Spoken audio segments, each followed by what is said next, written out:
So good evening, everybody. So this is a continuation from the last class. I think there were some 20-25 slides from last class which we could not finish on time last time. So this is basically the class about the role of radiation in early breast cancer. Let it be a breast conservation surgery or a mastectomy, post-mastectomy radiation or post-BCS radiation. So we have already discussed the indications and we also discussed the major landmark trials and the evidence and the benefit of evidence. There were last few trials which we could not do because of the lack of time last time. So this class will just finish on that. Just an overview. So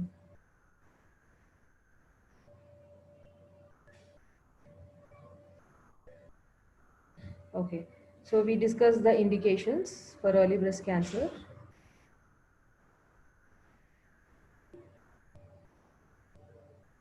Okay. So in early breast cancer and also after BCS, these were the recommendations based on the guidelines, the NCCN or the ESMO guidelines together I have put. Then there is also post-mastectomy radiation. I think my slides are stuck. Okay. Then these were the indications.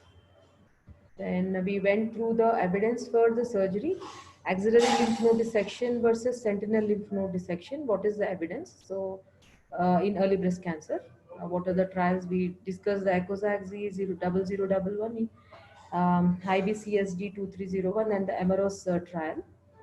Then we also we are yet to go through these retrospective studies regarding the node negative breast cancer. What is the indication for radiation? Then elderly patients, we already discussed this trials. Then evidence of all nodal irradiation versus um, um, what is the gray area? Whether we have to include all the regional lymph nodes or few regional lymph nodes, there is no consensus at this point. So we discussed the ABCTCG analysis for both early and after BCS and after mastectomy. Then we also discussed the Danish Breast Cancer Cooperative Group 82 trial. So I think we stopped at M820 and URTC 22922. Achha, that also we discussed. Then, yeah, this part we did not discuss last time. The lumpectomy boost, the studies discussing the benefit of lumpectomy boost, whether it should be given for every patient or is there any subset of patients who would benefit the most and we would offer it only in those patients. Then also the occult breast cancer or the MU axilla, whatever you call it. So that was, these were the studies. These also we are yet to see. We did not discuss last time. Then 1 minute, my PPT is stuck. Okay, so I'll just skip this part of presentation which we already went through. I will start from.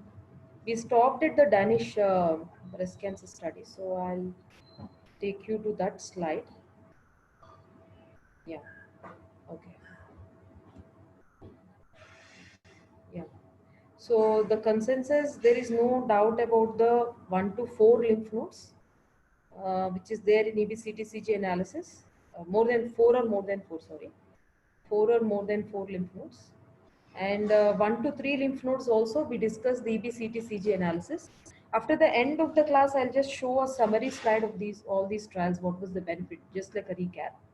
So in this 1 to 3, we discussed the Danish breast group study.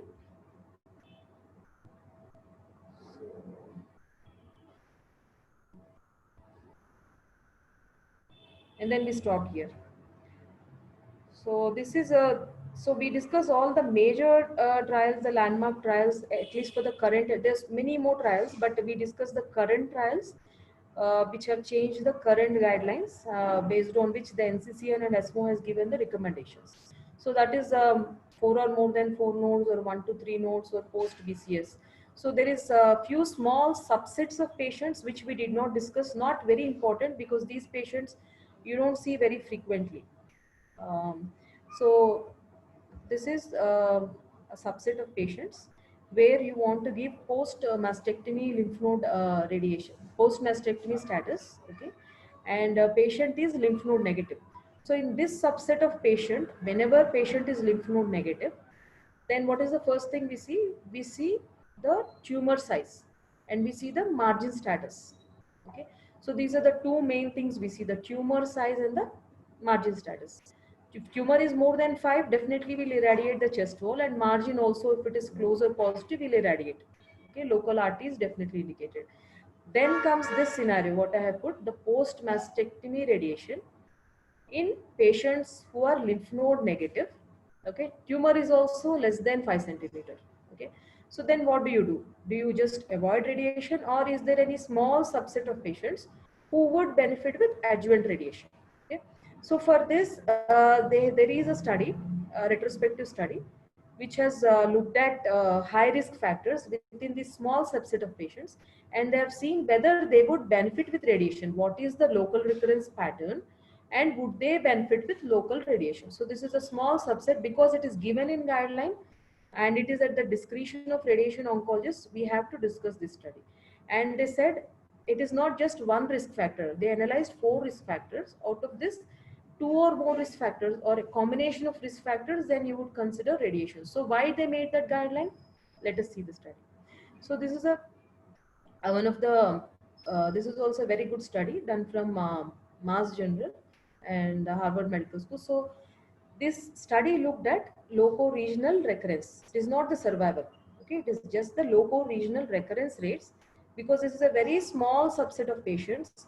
Everything negative, lymph node negative, tumor is small, but still you want to see the local recurrence rate. Maybe in these patients survival is not that important. So they looked at the local recurrence rate and the prognostic factors of failure in lymph node negative patients treated with mastectomy. So whatever reason, patient's preference or whatever reason mastectomy was done. So what are the implications of giving radiation? So total here you can see the only negative of this study, it is a retrospective analysis, but as you can see it is a good number of patients. You have 877 patients, so good number of patients, and they had a good follow-up. So in the results you can see there is a good follow-up of almost 10 years. So it's a very big study with a good follow-up. Only thing, it is a retrospective study. Okay, not a randomized trial or a prospective trial. So in this, what they have seen is, if you see, there is about 6% patients who have recurred. So out of 877, you have 6% patients who have recurred. So these 6% patients they have taken and they have analyzed what are the risk factors. So they have seen that size, the tumor size, 2 centimeters. You can remember the number 2. Okay, uh, tumor size greater than 2 centimeters. Margin, we usually take 2 mm as negative margin, right?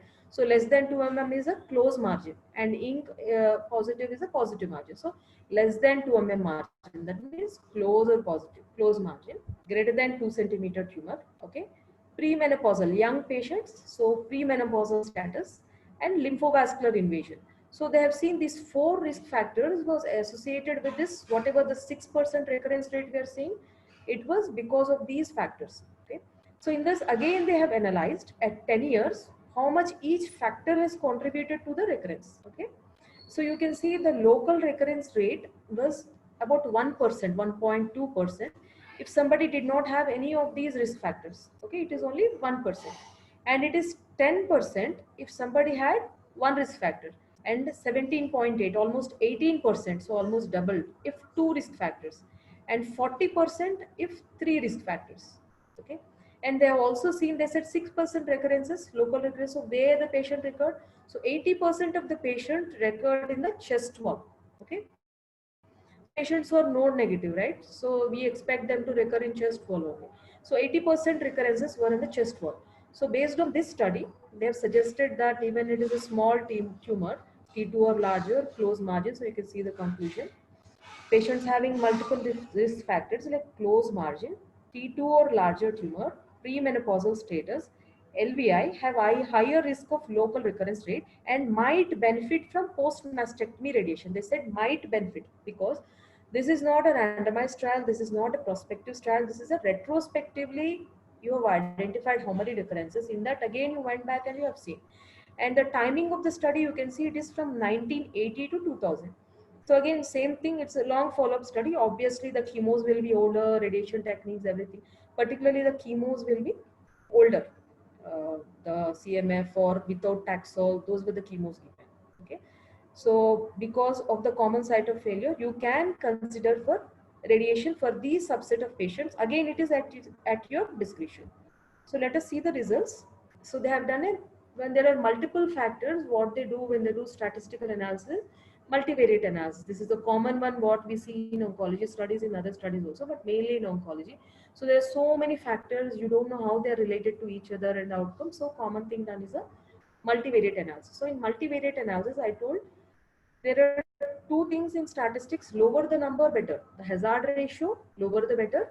And means if you are treating a patient, the lower hazard means the toxicity is lower, or you're looking at the recurrence is lower, means the treatment is superior. Okay, the hazard ratio lower the better, and the number needed to treat lower the better. So the benefit of treatment you will get with a small number, then it is very good. So number needed to treat, if you treat 5 patients, you get a very good 20% benefit, is very good. If you have to treat 30-50 patients, then you get your benefit not so good. Okay, so here they have did a multivariate analysis. You can see they looked at the margin, menopausal status, the size, lymphovascular invasion, and you can see for all the hazard ratio was quite high and p-value was quite significant. So people having these factors were having higher rate of recurrence. The hazard of having recurrence was higher. So definitely this was significant. So in this you can see again, like there is a curve they have looked at. You can see on y-axis the cumulative incidence frequency for local recurrence, and on x-axis you can see the years. So they have about 10-year follow-up. They have written a paper, but they have even a longer follow-up. So you can see patient who did not have any recurrence, okay, and the patient who had high recurrence. So no risk factors is a lower one, and the dotted line, the highest one, is on the three risk factors. So you can see the topmost line is three risk factors, highest chance of recurrence, and the lowest you can see as a straight line is person who's not having risk factors. Okay. So again, in this, if you want to look at what are the risk factors, okay. So in this, suppose I think somebody is waiting. 1 second.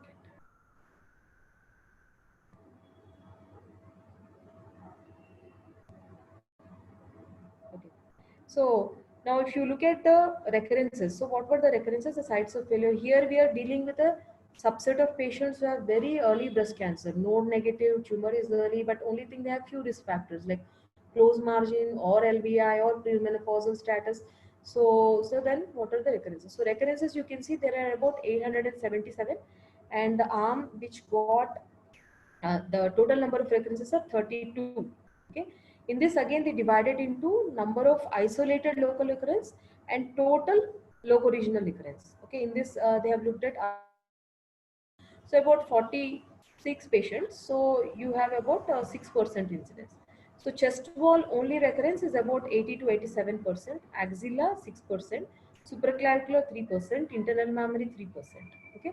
So supraclavicular internal mammary, very small percentage of patients. So that's why the recommendation says consider for chest wall RT. Okay. They say nodal irradiation is up to your discretion. It says plus or minus because there is still a benefit. You can see there is a benefit, but I mean not the benefit.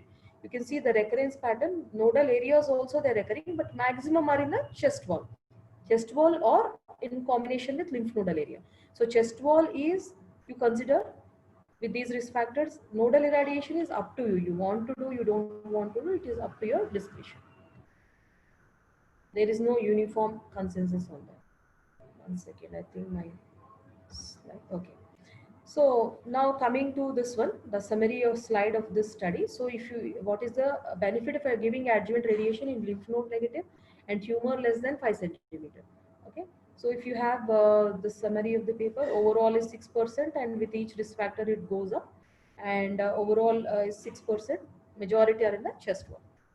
Then there is another small subset of patients which we always have a doubt, triple negative breast cancer. So in these subset of patients, will they benefit with radiation? So that is one thing we need to know. So for this also we have a small study. Again, this is also retrospective in nature. And here you have tumor which is less than, same thing we are dealing with, less than 5 centimeter. Only risk factor here you're analyzing is triple negative breast cancer. So less than 5 centimeter, no other risk factor, triple negative. So what do? Should we radiate or not? This is always a question we have. So according to guideline, you can consider, okay? For local RT, I'll show the study. One second. Okay. So this is the study published in the JCO. So it was published in 2011, not a very old paper, relatively new, you can say. But, okay. So here they have looked at T1, T2 and 0. T1, T2, very small tumors, node negative and triple negative. In this they have seen the loco-regional recurrence.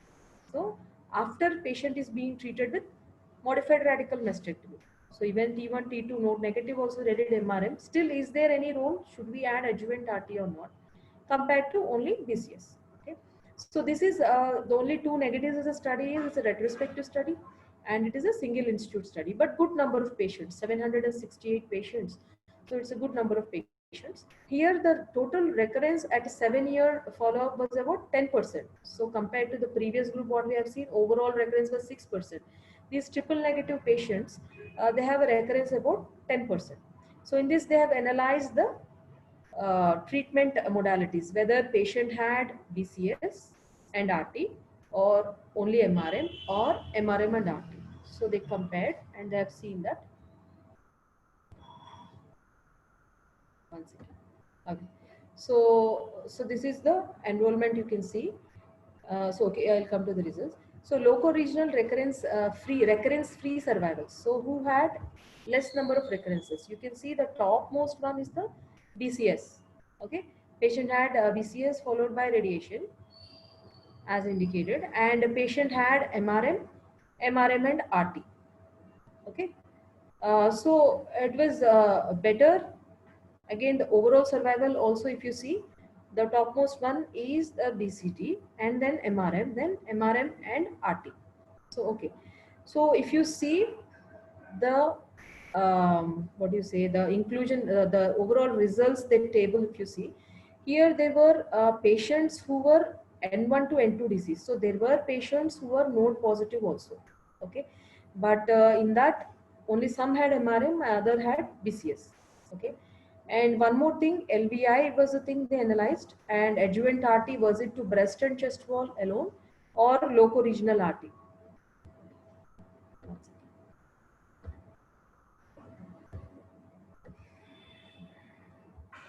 Is my system, I think is okay. So here when they looked at the 5-year local recurrence free survival, okay, the BCS and RT patients, they had about 94% 5-year local recurrence rate. Okay, if you go back and sorry, let's continue with the table. And patients who had MRM, they had 85%. Okay, it is little lower. And patients who had radiation added to MRM, they had 87%. So there was about 2% difference in the MRM versus MRM RT. Here we are discussing post mastectomy RT in this triple negative breast cancer. So if you see, there are a good number of patients. There are 236 patients who are node negative, and there were 63 patients with N1 disease, 20 with N2 disease. Maybe these were the patients who had MRM and MRM-RT, we don't know. Because of this, the survivals were lower. So BCS RT arm did relatively better with 5-year local recurrence rate, but the MRM arm did not do that well. It was 85%. Maybe the disease was more aggressive or higher stage, sorry. And the patients for whom adjuvant RT was added after MRM, they did slightly better than patients who had MRM at 5 years when they looked at the local recurrence free survival. So it is about 2% absolute risk reduction was there. So overall, if you see at 7 years, there is a 10% recurrence rate. By adding adjuvant radiation, by giving post mastectomy radiation, there was a 2% benefit. Here also, whether you should include this patient is technically node negative. So actually there is no indication for nodal irradiation, but it is at our discretion you want to add. So, but main benefit is here we have seen it is the chest wall recurrence. Okay. Then till here is it clear?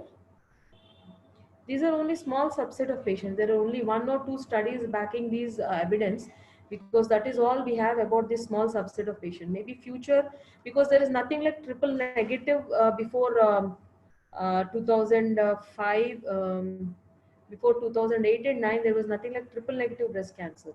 It was only after that. So these were all publications before that or just at that time. So that's why these were all retrospective in nature. So we'll have more data which are prospective, and because we triple negative are found to behave more differently, and now we have more pathological better assessment, molecular analysis is better.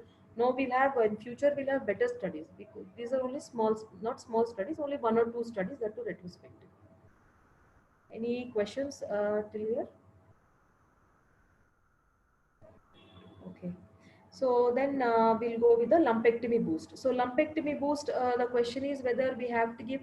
So the idea a few years ago is every patient who had BCS should get lumpectomy boost. Every early breast cancer patient who had lumpectomy should get lumpectomy boost. Still, this is the practice by in many centers. Okay. You are not totally wrong if you say you want to give, but according to current evidence and current guidelines, the lumpectomy boost benefit is there in a subset of patients. You should not consider this for every patient. This is what the guideline says. This is what the trials say. Okay. So if you're giving, that is a different thing, but it is not needed. The benefit, we can see there are studies. Okay. The first study, if you see, there is a 10-year. Okay. There is a, one second.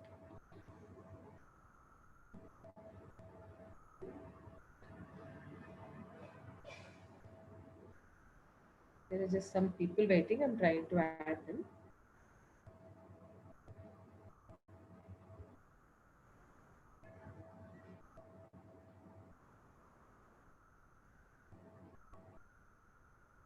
Okay. So the first trial, as you see, I think some people are waiting. Yeah, yeah, I could add. Okay.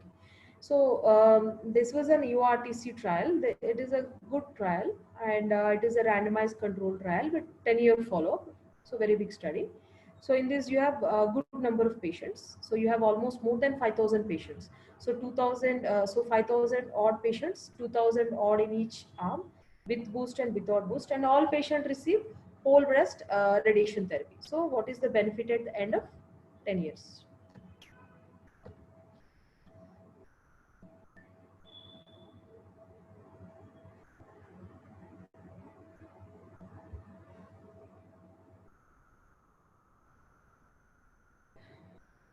Okay.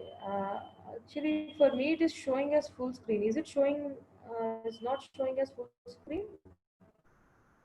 It is And full my screen, ma'am. slides got. Yeah, somebody was saying. Okay, maybe in the beginning I saw the message late. Okay. So, okay.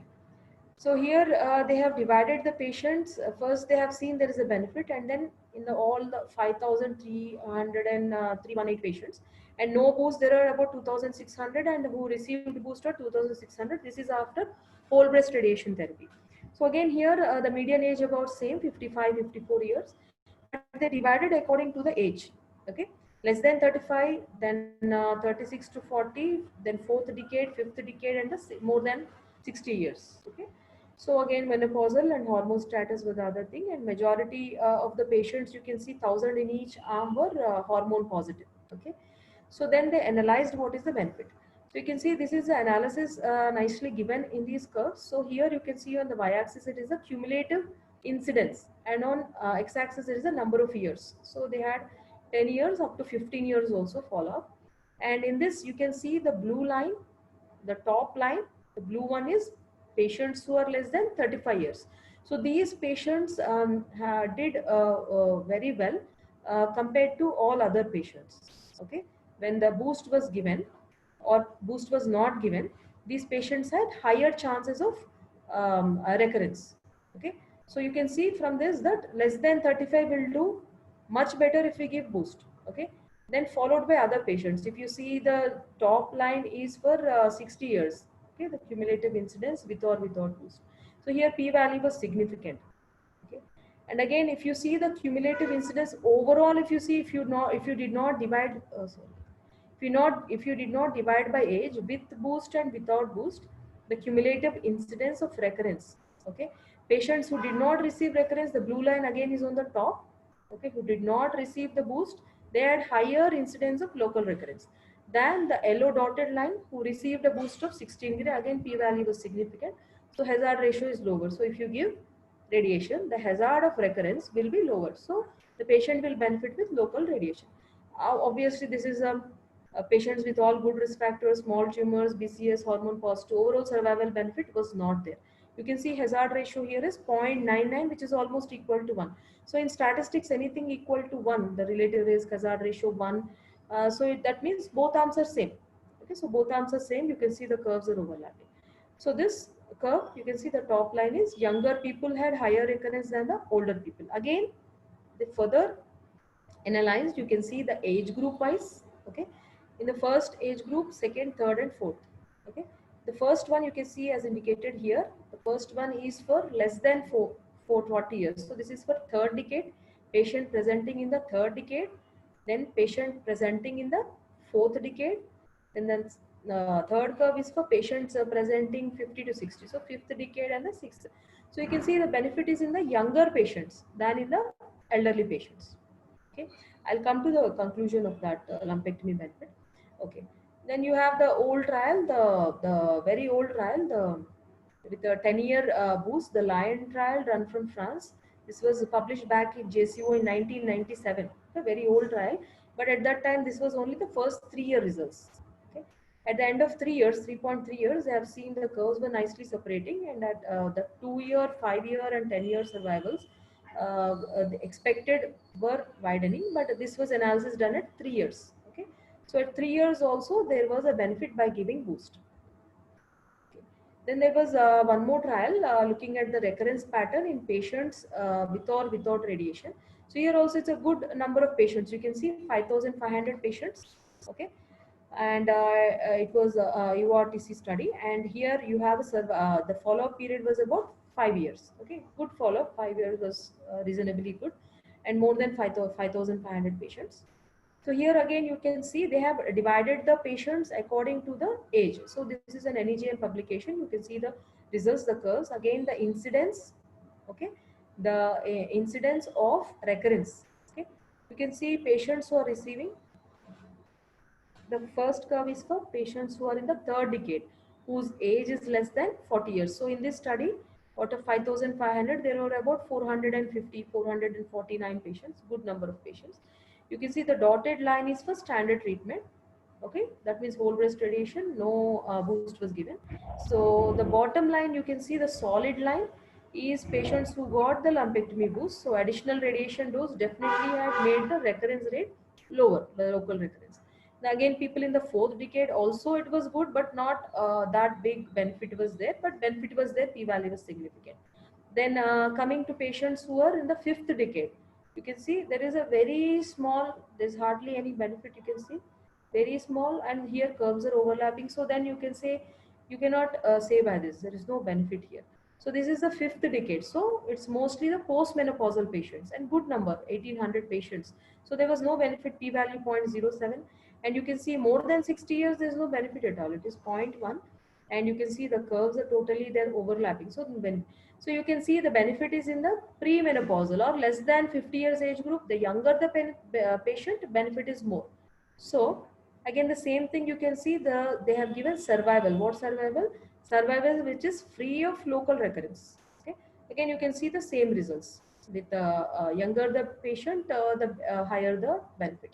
And overall survival, if you see, overall survival doesn't make a difference. These are patients, again, remember, very small benefit. Main benefit is local recurrence. So you don't have to subject the patient again to second surgery or second biopsy and all that. Okay. So if you give lumpectomy boost, patient will have benefit. Then again, there is another EORTC study. Here again, 10-year follow-up. And here you have again, one second. I think some people are... Is somebody else admitting people who are waiting in the waiting box, or I have to do it? No, ma'am, you have to do, or you have to just disable the waiting. Okay. Don't know how to do it. Does it show up in the participant in that part? Yes, ma'am. It can be there. Just see if it's there. Or I think nobody is waiting. There are 43 people. Okay, fine. Okay. Okay. So at the 10 years, they have seen the relapse rate, because this is all for the local recurrence. You can see local relapse. Nobody is looking at survival. Here there is no going to be a survival benefit, only local recurrence benefit. So repeat surgery, the patient will not have. So that is the benefit. So let us see the results here. So this is one study I have just put. Margin status did not make a difference, but that doesn't mean you will not radiate the patient. You can ignore the first part of the curve. In this study, margin was also not very significant. Only the age and grade were important. Okay. The first curve you can see there was no, you can see the p-value was more than 0.1. It was not significant for incidence of local failure, and also the with the margin status. They have looked at, in this study, the good thing about this study is they have looked at both IDCC and DCIS. So always we have a doubt in DCIS. Previously DCIS boost was a gray area whether to give or not. But with this study, the DCIS also has same, almost what do you say, the same benefit and the same risk factors for which you should consider for a boost. Okay. So here, unfortunately, the margin status was not very significant. Both the top one is for IDCC, the lower one is for DCIS. Then coming to these two curves I have shown here below, the A and B, the second two graphs are for patients who are younger than 51 years. So premenopausal basically. And the last two curves, the A and B, are for, the figure 3 is for high grade tumors. Patients who have high grade tumor and again high grade tumor. The top panel is for patients who are, what do you say, 1 minute. Okay. Local recurrence for patients who are younger than 51. You can see the separation of the curves here. So there is a good separation and p-value is significant. So the blue line says patients who did not have boost had higher local recurrence, or you can say local failure. And the red line is people who had a 60 gray boost, so they did better. Okay. And the lower curve shows younger patients. Okay. The younger patients, the curves, again the separation was there, but p-value was not very significant, 0.05. There was not that much of benefit. Okay. And then the high grade, again the top curve you can see here, they have analyzed the grade of the tumor. Patients having high grade of invasive carcinoma, okay, they had a benefit. You can see the blue curve is patients who did not, sorry, who did not have boost, and red is patients who had boost with significant p-value. Whereas patients who had low or intermediate grade, there was a p-value of 0.01. It was not considered significant. So according to all these studies, the guideline says you have to consider both ESMO and NCCN. My slides got stuck, I think. They say that patients who are having high risk factors, you will consider for radiation. So summary of all these studies together. So what is the local recurrence benefit? So the patient, I will ask you, what is the benefit? Okay, I'll undergo radiation. So what is the benefit? By having boost, because I will tell what is the problem. The cosmosis will be inferior in a patient who has whole breast RT than patient who had whole breast RT with lumpectomy boost. So if you're having a local recurrence, you're seeing, you want to see the benefit. It is about 3 to 4% based on all these studies. So there is a 3 to 4% absolute risk reduction. There is an absolute benefit. So these patients will be 3 to 4% better than patients who did not have a boost. Okay. Again, patients who are premenopausal. In one study it is 40 years, in other it is 50. They have two subsets are there. So it is about 80 to 10%. 8 to 10%. So you have seen younger the patient, benefit is more. So these are the younger patients who are more worried about cosmosis. These are the patients who go for BCS. Unfortunately, these will benefit more, and unfortunately, these are the patients because of boost, the cosmosis is going to be worse. But patient has to consider, or patient not consider, it is a patient has to undergo boost. Then high grade, the benefit is about 10%. The difference with or without boost RT for high grade tumor is 10%. Then what is the toxicity? You're talking about benefits. So what is the toxicity? Toxicity is the fibrosis analyzed in one study and telangiectasia analyzed in another study. Not every study looked at it, only two studies looked at it. So the toxicity is about 3 to 6% higher than with boost. But given the benefit of local recurrence, you have to give boost for all these young patients with high grade tumor, and also close or focal margin positive, what we call. So those are the patients you have to give radiation. Patient who is margin positive, again you'll send for re-resection. Okay, focal margin positive, somebody having a very small focus of recurrence, like less than 2 mm. Okay, those patients you can consider for adjuvant RT with boost, whole breast RT followed by boost. You don't have to subject the lady again to surgery again.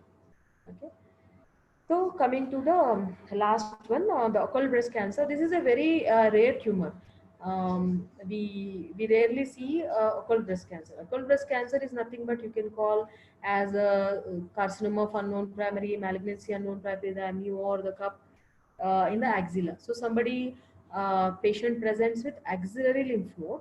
You're unable to find a primary either in the lung or any other site, or skin malignancy or a nail or skin melanoma or anything. You're unable to find any primary. Then and on IHC it looks like it is an origin IDCC or a breast origin malignancy. Then obviously you look for breast. Okay, you will do clinical examination, mammography, still you cannot identify. It could be N1 or N2. Okay, it could be a matted nodal mass, or it could be a single or multiple mobile nodes, whatever it is, N1 or N2 this is. Then the indication is you have to even assess with MRI breast. Okay, even if there is a small focus, you want to resect that. Even an MRI breast or a PET CT, nothing is shown. Then what should we do? Should patient undergo a mastectomy, or should patient go for BCS? So that this is the point what the guidelines have given. So for this, again, there are only two studies because it's a rare malignancy. One is an American and other is a Chinese one.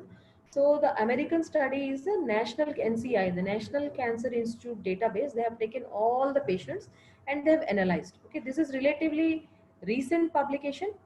Okay, so in this publication, this is 2017 publication in Annals of Surgical Oncology. And if you see the patients, it is how their stage, it is CT0 because in the breast there is no mass on clinical and radiological assessment, and N1 or N2. N1 is a single or multiple mobile nodes, N2 is a matted nodes. Okay, and M0. So there are no distant mets. They have analyzed from 2004 to 2013. So in about 10 years, how many patients they had? They had about 2 million breast cancer patients. So it is such a big study. So they have analyzed 2 million and odd breast cancer patients. So entire database they have searched. In that entire database, how many they have seen? 1853 females. Okay, you can see in the results section here, there are 1853 females. So that rare it is. Okay, so the incidence is about what? Less than 1%. It is 0.09%, almost 0.1%. So rarely you see a patient like that. So what are their recommendations? One second. Okay. So in this, they have seen is they have analyzed different things. Patient treated with the different combinations are there: BCS, mastectomy with axillary lymph node with also. The two main things they have seen, the difference in overall survival. You can see this curve is for the Kaplan-Meier is for overall survival. You can see on my axis and number of years here. Okay, at 10 years, what they have seen, the p-value is very significant. Patient, you can see the orange line is for patients who had radiation and axillary lymph node dissection. So patient did not have a breast surgery. The only surgery patient underwent is axillary lymph node dissection. Okay, axillary lymph node dissection followed by adjuvant radiation. So what adjuvant radiation? Whole breast radiation, and if needed, at risk axilla they'll radiate, but it is the whole breast radiation which is given. Then this arm was superior to patients who had only mastectomy. Okay, so patient had mastectomy and nodal dissection done, but adjuvant radiation was not offered. So these patients, the survival was inferior. So with significant p-value. So again, the similar study you can see on population-based study from China. So here again they looked at survival. This is also good number of patients. They have about 980 patients. So what they have analyzed also same thing. You can see there are different treatment modalities. So here in the American study you have seen, they have narrowed down to these two arms because the other arms did not make a big difference. So this arm, the RT and axillary lymph node dissection arm, whole breast RT, axillary lymph node did better. So in this, they have analyzed all four arms. They have put in the graph, even though because they analyzed everything. So in this, the axillary lymph node dissection is the inferior most. You can see the cause specific survival is inferior for this blue line. So what is this blue line? It is only axillary lymph node dissection. Nothing was done other than axillary lymph node dissection. Then you can see the green one. What they have given, axillary lymph node dissection with RT. So they did good, better than the blue line. The other three are almost same. So what are the others? Axillary lymph node dissection with surgery with mastectomy, then axillary lymph node dissection with mastectomy and with radiation. So all three arms are almost same. So out of all this, they also recommend the green line, axillary lymph node dissection with whole breast RT is better because you're conserving the breast. So they have also concluded a axillary ALND with radiation is reasonably good option, and this should be offered to anybody with occult breast cancer. Similarly, the overall survival also, the people who are ALND did very bad, and the all remaining three modalities were all comparable. Okay, so far it is clear. We'll just summarize the evidence what we have seen, and we'll conclude.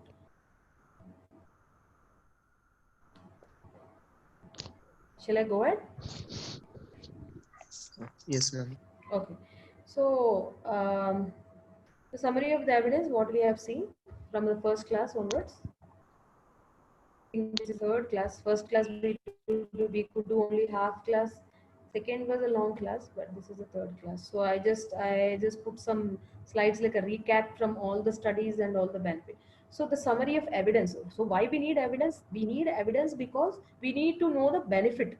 So how will you know the benefit from the studies and from the guidelines? The guidelines are also again based on the benefit based on evidence. So you have to weigh the benefit versus the risk, and then you will offer the treatment to the patient. And there are some small subset of patients, the gray areas, you have to discuss with the patient.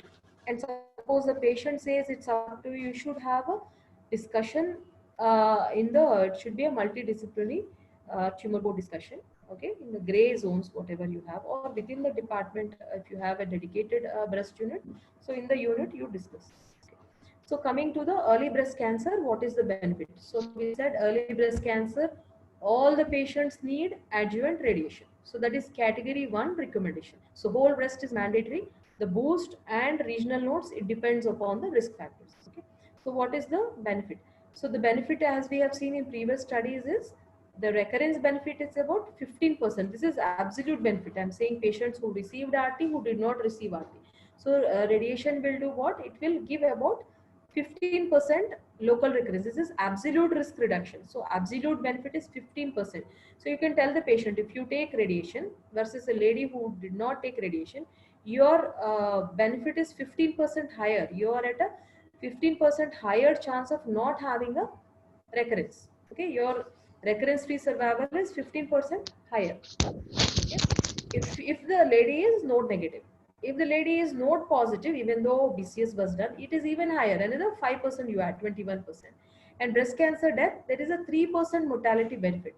Before EBCTCG analysis, everybody used to believe in early breast cancer there is no mortality benefit. There is only local recurrence benefit.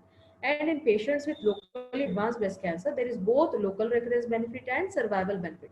Okay, but after EBCTCG analysis and their publication, what everybody realized is after this long follow-up of 10-15 years, there is a benefit. Okay, there is about 3% breast cancer, 3% benefit is there. And if you, this is node negative, I'm saying, intact breast. Again, intact breast, node positive, you add another 5, it is about 8%. Okay, this is for early breast cancer treated with BCS. Then we'll come to post-mastectomy radiation. Again, the post-mastectomy radiation, just you can take lymph node negative, lymph node positive. Okay, so somebody is lymph node negative, post-mastectomy done. So you see the benefit is only 1.5%. Mortality was about 2%. Lymph node positive, definitely you'll have the maximum benefit, 18% and 8%.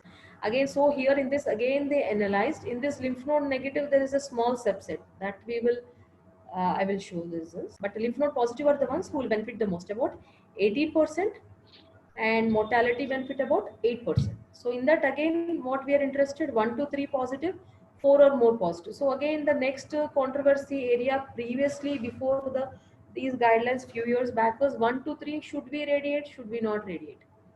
Okay, so 1 to 3 definitely they will benefit with post mastectomy radiation, so 16%. But if it is higher, if patient is 4 or more, okay, and again survival 8% with 1 to 3, and with 4 or more it is 10%. Here they have said the benefit with post mastectomy, okay, and with the BCS. So again, in this, both for BCS and coming to post mastectomy, the chest wall or intact breast benefit is very clear. Regional nodal area irradiation benefit is also there, but they say it is not very clear. As far as the guidelines are concerned, ABCTCG analysis, the largest analysis is concerned, it is not clear which nodal areas to be irradiated and which nodal areas to be excluded. Okay, as of now, future studies will address that, because at that time chemo was different, pathology, radiation, everything was different. We discussed in the last class. So there is benefit of nodal radiation, but which nodal areas? You have supraclavicular, infraclavicular, axillary, internal mammary, so many are there. So it is at the discretion of the physician, okay, and the institute protocol. So then this trial, I think we can ignore. Not that it is an inferior trial, it is a very good trial, very long trial, good number of patients, the Danish breast collaborative cancer group study. In this, they have analyzed the benefit. You can see here the local recurrence benefit in the results itself. They have given what is the absolute 20%. That is a very big number in 1 to 3, and it is 24% in 4 plus nodes, 4 or 4 plus nodes.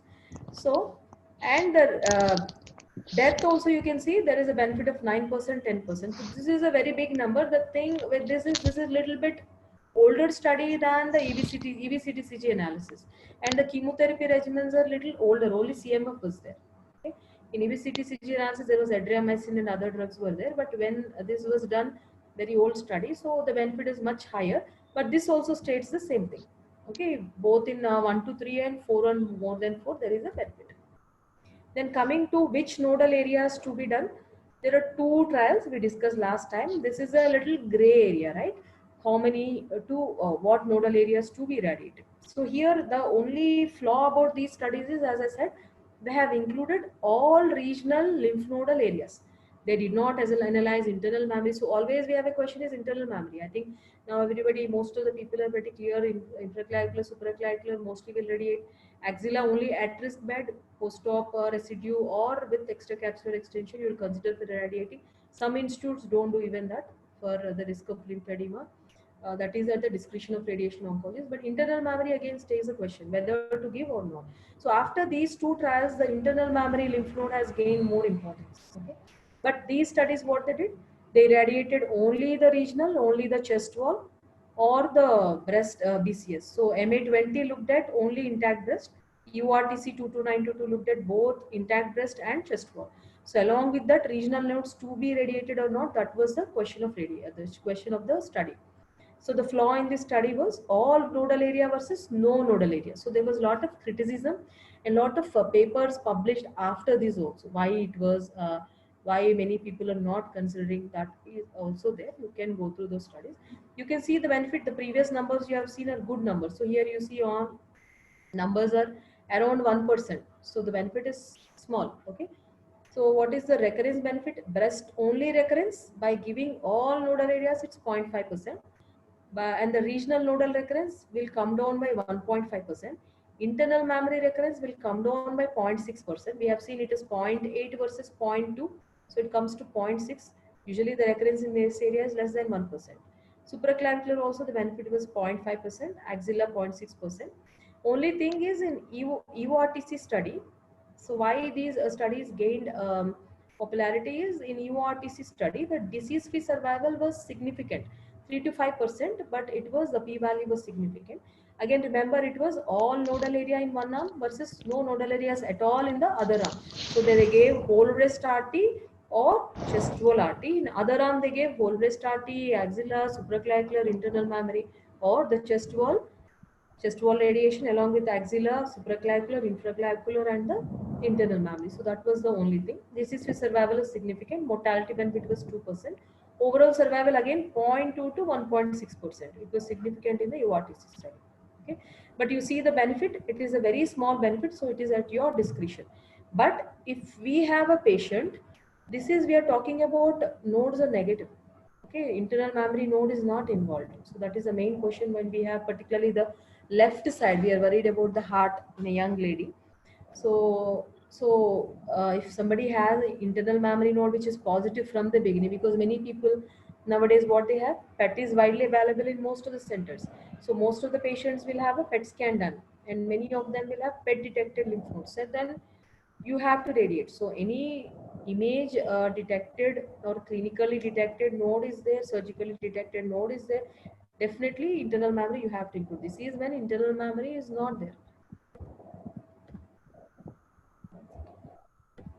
Okay, so now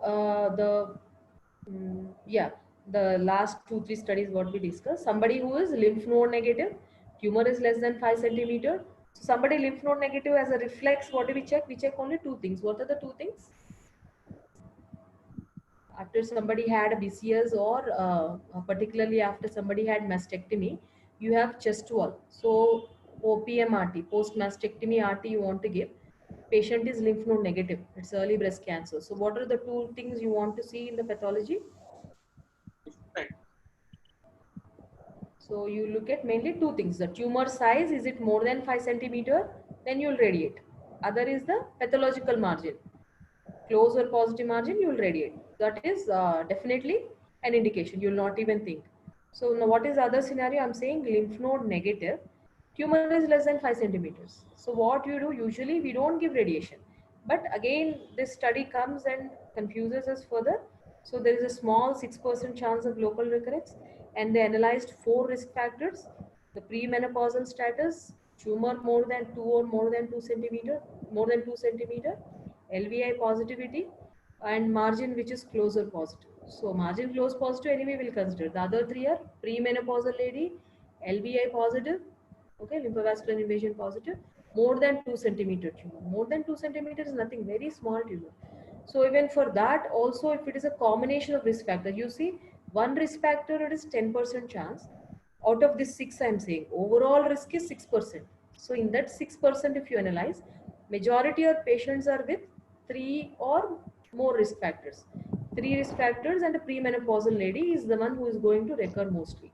Other people are at a lower chance. So it is up to you. You explain, you discuss, and then you consider, you can consider for radiation. This is according to the current guidelines. You can consider radiation after looking at the combination of risk factors.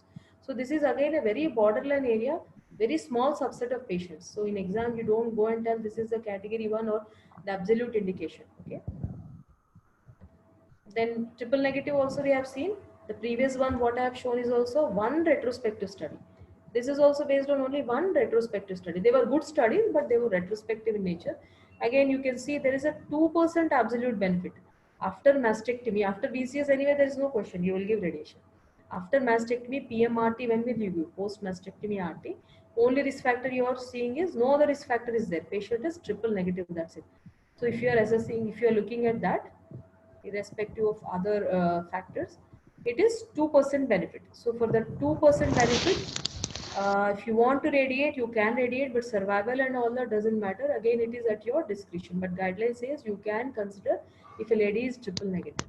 Okay, because here the overall 10% patients fail. In the previous scenario, 6% fail. Here about 10% patients fail. And you know, these patients many times when they fail mostly distally, not locally. And they are not very, there are not many options also. They do very bad. So if you want, you can offer. It is up to you. Then elderly patients, again, a small subset where you can skip RT after BCS. Okay? Intact breast is there. You want to give whole breast RT or tamoxifen. Small subset of patients. Again, these are T1 tumors. The guideline says T1 tumor, 2 or less than 2 centimeter. hormone positive patients, whether you will do only tamoxifen or adjuvant radiation. That was studied in more than 50 postmenopausal or more than 70. Guideline for now doesn't recommend for 50 years. It recommends for 70 and above, not even for 50. Okay, per guideline it is 70 and above.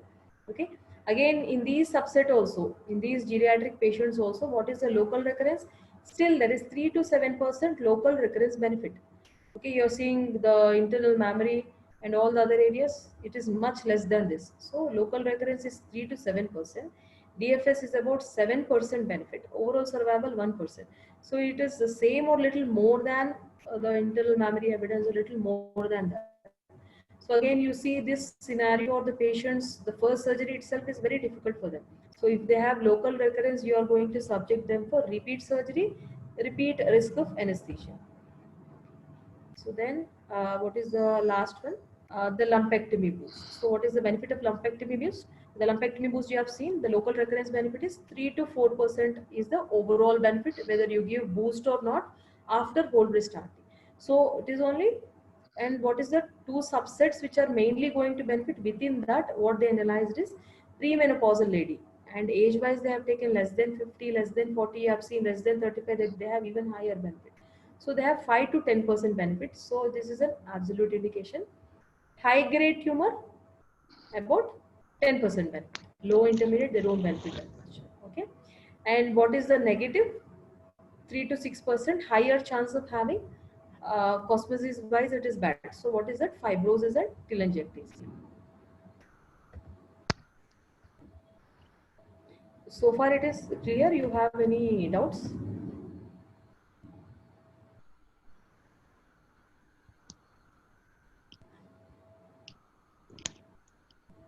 No doubts.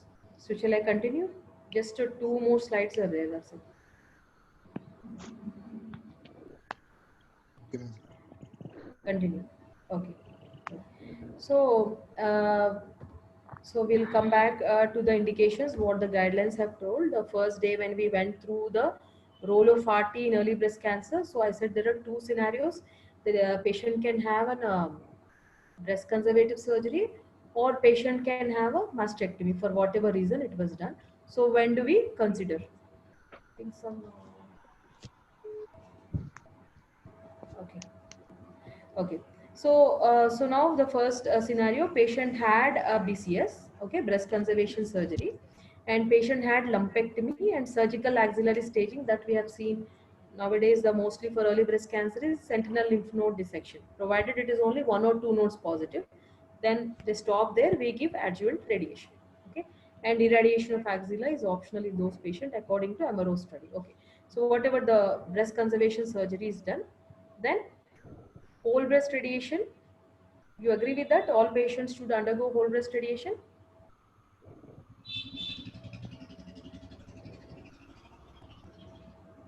Anybody Yes. can take the, yes, yes. And they say plus or minus tumor bed to boost. This is not what I am saying. This is the guidelines NCC and ESMO together. They have said plus or minus tumor bed boost. Plus or minus means you look at the risk factors, right? So what are the risk factors? Anybody?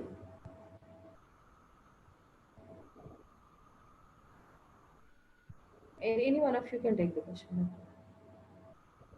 Premenopausal and Very high good. high Very grade. good. Premenopausal, high grade. And obviously margin will always look at. So these patients definitely you will give boost. Remaining it is optional. Okay. That's why they say plus or minus. So those ladies you will give. Then APBI you will consider for all patients.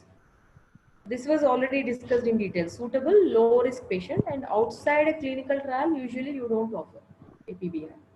Okay, that part is clear, right? Okay. Then last scenario, can you skip whole breast radiation? They said select patients, 70 or more, T1 tumor, ER positive. Will you consider or no?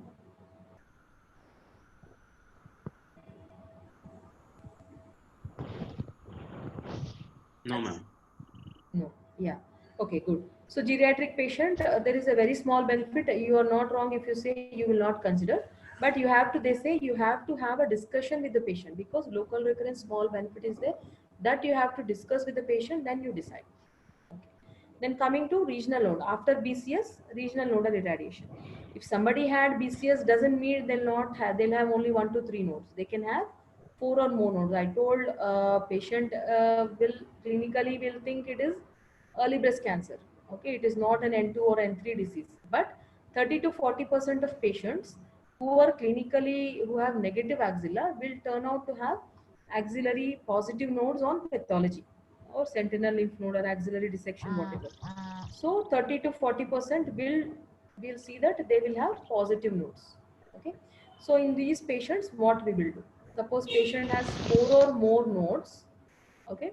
You have to consider regional nodal irradiation. You agree with this? Yes, ma'am. Yeah, very good. So it is a category 1 recommendation. You go with the guideline. You do agree with this because you have seen all the trials, DB, CTCG and all that.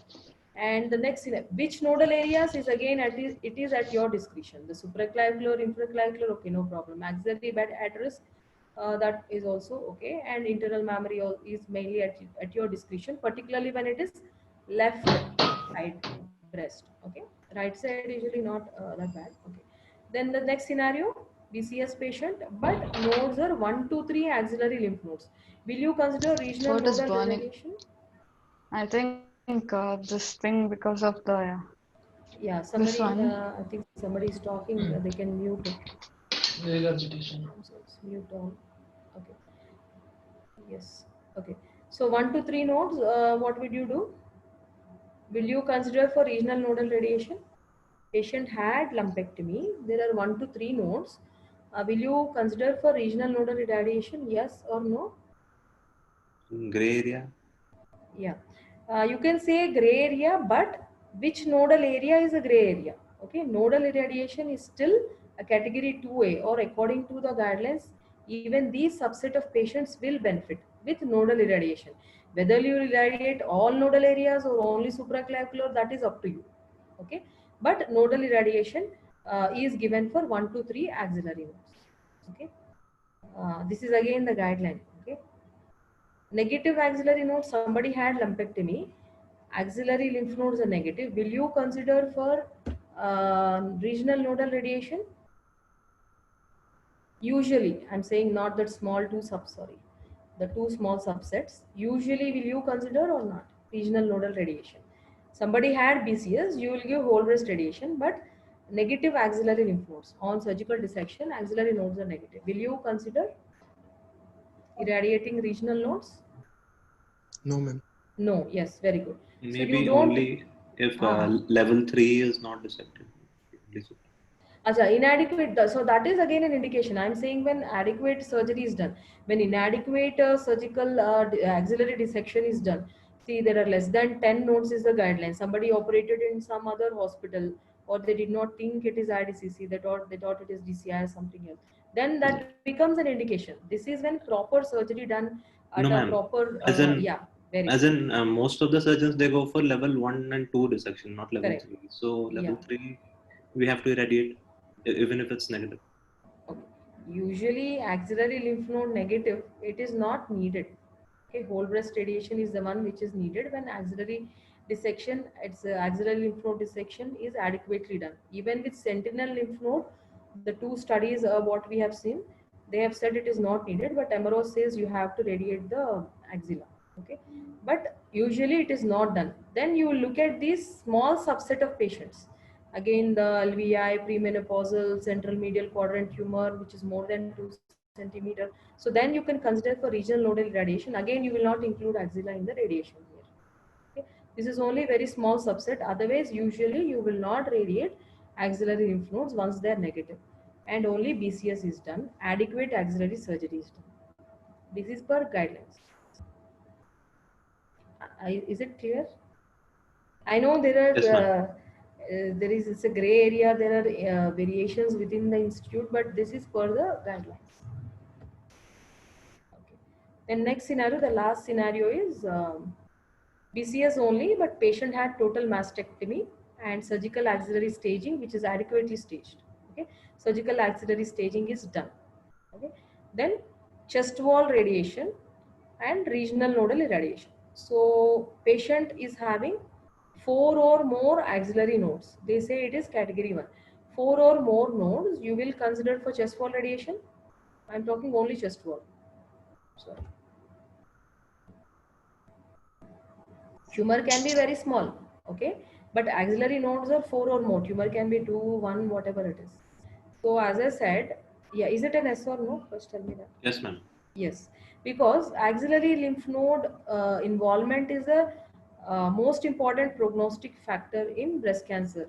Okay, it can be local recurrence, now even the distant recurrence you say. So irrespective of the tumor size, I did not give any tumor size, or this is per guidelines, this is not my scenario. You don't even look at the tumor size. Somebody had, this is mastectomy, again remember this, all these scenarios are patient who had entire breast removed.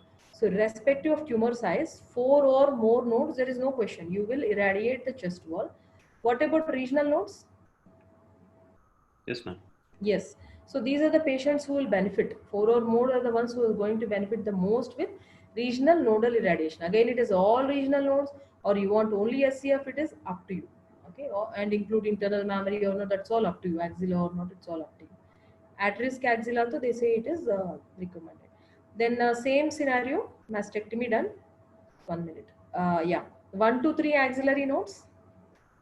Will you consider chest wall radiation? 1 to 3 axillary nodes, chest Yes, wall ma'am. radiation? Chest wall, Yes, yes. According to current guideline, you don't look at risk factors and all that. You do irradiate. There is a benefit. And what about regional nodal radiation? Again, I know it is a gray area, Gray but area, yeah. yeah, but the guidelines say there is a benefit. So you should consider for regional nodal irradiation whenever node is positive. It is all nodal area or only supraclavicular or other areas, it's up to you. Okay. Then coming to this is a very small subset of patient. You know, patient had mastectomy, axillary nodes are also negative. So when will you consider chest wall radiation? Forget about nodes. When will you consider chest wall? Somebody is having negative axillary nodes, complete axillary surgery done, okay, staging done, and chest wall is there. You want to radiate or not? What will you look at in the pathology report? Patient had upfront surgery. Tumor size more than Very good. 5 and margin Okay, close. very good. So I rounded off that. You look at the tumor size more than 5, it is a reflex, you will radiate chest wall. Then margin, 2 mm is considered adequate margin. So less than 2, 1 mm is the guideline says 1 mm, but less than 2 also you will consider. And margin positive, where re-resection is not possible, then also you will radiate. Then regional nodes, you know, this is a real gray area. It is plus or minus. See, axillary nodes are negative. Then it is at your discretion. So whether you want to radiate or not, it's up to you. The small subset, as we already discussed, the LVI, premenopausal, more than 2, central medial quadrant tumor, triple negative. So these are all the areas. It is at your discretion. You have seen very small benefit is there, right? 2%, a very small percentage benefit is there. If you want to radiate, it is up to you. Okay. Then the clear part is somebody did not have axillary nodes, tumor is 5 centimeter or less, margin is clear, no radiation is needed. You exclude this small subset, triple negative and all that. So these patients, they don't need. And obviously any margin positive for BCS or mastectomy, you have to send the patient back to the surgeon. You know, sometimes the report may be delayed, or there may be an addendum or something. The surgeon maybe they did not see. So you have to discuss with the surgeon before you go ahead with radiation. Always margin positive patient, whether it is BCS or mastectomy, discuss with the surgeon for consideration for re-excision. If they say it is not possible, then you will boost that area with extra dose. So I think that concludes the role of radiation. I think there is an overlap with early breast cancer and locally advanced, but I just covered that part also. I can't cover one half and the overlapping area. So I think it will be discussed with some other speaker, but I'm sorry, I discussed a part of it also, so it became a lengthy presentation. And topics to be discussed were radiation fractionation, APBI. Those were all very well discussed. The hypofractionation and APBI and all that. Radiation techniques and again locally advanced breast cancer. Those will be discussed in subsequent classes by the other speakers. Okay. If you have any questions, you can ask me. These are all my references. I have the HCC staging manual, the NCCN SMOOC, the current guidelines and literature search from all this PubMed Medline search and all the landmark trials in NEJM, JCO, Lancet. I did not cover all the trials, but the trials which are supporting the current guidelines, those were the only trials we discussed. There are many more, but these are the current landmark trials which you should remember for your exam also. Okay, thank you. Any questions? Ma'am, some questions are in the chat box. They are there. Okay, I will check.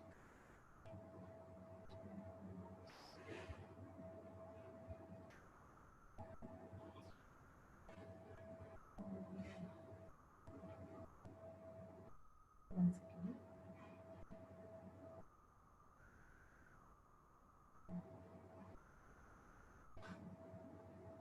And I have a question. And BCS T2N0 and adequate dissection. Do we irradiate supraclav or not? BCS T2N0. Adequately dissected axilla. Yeah, yeah. Do yeah, we yeah. irradiate supraclav or not? Actually, per guideline, it is not needed. Node negative, it is not needed. Again, they say NCCN says, ESMO doesn't say. NCCN says you can look at the other risk factors, LBI and central medial quadrant that you can consider, but you're not wrong if you say you will not do. Whole breast radiation is needed, and it is node negative, only T1, T2. And you look at other risk factors. If other risk factors are not there, then it is not needed at all. Okay, thank you. Yeah, I can see some questions. Yeah, somebody was asking about absolute risk reduction. How is it calculated? So absolute risk reduction, again, see, suppose there are two arms. In one arm, there is a local recurrence. Somebody having whole breast radiation, and in other arm, they did not have whole breast radiation after BCS. So in one arm, the recurrence rate is, suppose we'll say some 10-15%, and in the other arm, it is about 10%. So in the arm which did not receive radiation, 15%, and in the arm which got radiation, it is 10%. So you subtract it, it is 15 minus 10. Okay, it is 5%. So absolute risk reduction is, you can remember A for an A. Okay, there is something called as a relative risk reduction also, RR. So that is a R for a ratio. It is 15 by 10 like that. It's a ratio. Absolute risk reduction is always an arithmetic. You subtract the risk in the untreated arm and risk in the treated arm. So in the treated arm, we expect the risk to be low or it is low. So when you subtract, you will get the absolute risk reduction. It is easy for the patient to explain when you say absolute risk reduction. Okay. Thank you. Okay, welcome. After NACT, followed by BCS, T2N0, RT needed. See, if patient had NACT, this we discussed in the first class. So what stage you take? Patient had NACT, you have to go back to the pre-chemo staging. Now, this is T2N0 is YP T2N0, I think what you are asking after BCS. So at BCS, the pathology report says it is T2, YP T2N0, but chemo is given. So you have to go back and see what the stage was. Okay. So previously also it was clinically also T2N0, node negative. Then you don't have to radiate the nodal areas. You have to irradiate the breast. See, nodal areas, again, the NCCN says it is at the discretion. You look at other risk factors, but it's usually whole breast is mandatory. Nodal areas usually not needed. If before neoadjuvant chemo patient was node positive, then you will consider that. Even one node positive, you will consider for regional nodal irradiation. Again, in this ESMO, there is a small comment on this. What they say, suppose patient had neoadjuvant chemo, there were nodes, and after giving chemo, patient had complete response, pathologically also node negative. When nodal burden is small, you can consider skipping the nodal radiation. So that is one small thing is there, but that is there. But usually you go with, by guideline, usually you go with higher stage. And was Ma'am, that clear? Ma'am, if there is a complete response, Yeah, that's what complete response also. You go with the neoadjuvant, whatever previous stage was there, N2, N1 disease is there, still you will consider for regional nodal radiation. And the current guidelines say you can consider avoiding nodal irradiation if patient had complete chemo and patient had complete response pathologically. PCR is a pathological complete response. You can consider it, but they don't say it is a category 1 or level 1 recommendation. Some institutes, they do that, but it is not a category 1 or level 1. Was that clear? Okay. So next question is a postmenopausal lady, triple negative, post MRM, tumor size less than 5, pathologically N0, is chest wall RT indicated. Okay. So in that study, what we have seen, this triple negative as the only indication. Okay, somebody margin negative, tumor less than 5, triple negative as the only indication was analyzed only in one retrospective study, 700 and odd patients, what we have seen. So chest wall RT, according to this that study, they have still recommended. They did not divide age wise. They have looked at only triple negativity. They did not. They have seen that was the only risk factor which was positive and which has correlated in their study. So according to this study, age and menopausal status was not there. Chest wall RT should still be offered to the patient. But there is a small benefit. You have seen these patients are the ones node negative, T1, T2 tumors, okay, but triple negative. They have a chance of 10% chance of local recurrence, okay, and in the 10%, they have seen about 2%. There is a small benefit. So if you want to give that benefit, it is up to you. You can consider based on that, and according to guidelines, you can still consider. Suppose this lady has LV and other things, definitely you will consider. After NSCT, do we take before chemo volume as boost or post chemo for the boost? Okay. So usually after chemo, the volume, I think you meant a staging. You take the pre-chemo staging. And volume, if you're saying for boost, usually we go by the lumpectomy cavity. Usually all the guidelines say you have to mark the lumpectomy. I think there was a discussion in the APBI and all that, the detailed discussion. So lumpectomy cavity is one what is considered. So for that you give margin, and whatever technique you use, you can boost it. Okay. And many times, not many times, sometimes patient has neoadjuvant chemo, there is complete response, then there is no tumor at all. So what they do is, before giving NACT, they put markers. That's what the guidelines say, in the axillary node or in the intact breast, you put a marker, so that if patient has complete response, so they go by the marker, they reset that area. Lumpectomy is done, taking that marker as guideline, for that they give margin, and you can consider boost to that area. Similarly, node also, patient can have complete resolution of that node, so they go by the marker. But lumpectomy, the intact breast tumor, definitely most of the institutes, particularly according to guidelines, a marker should be placed. Any other questions?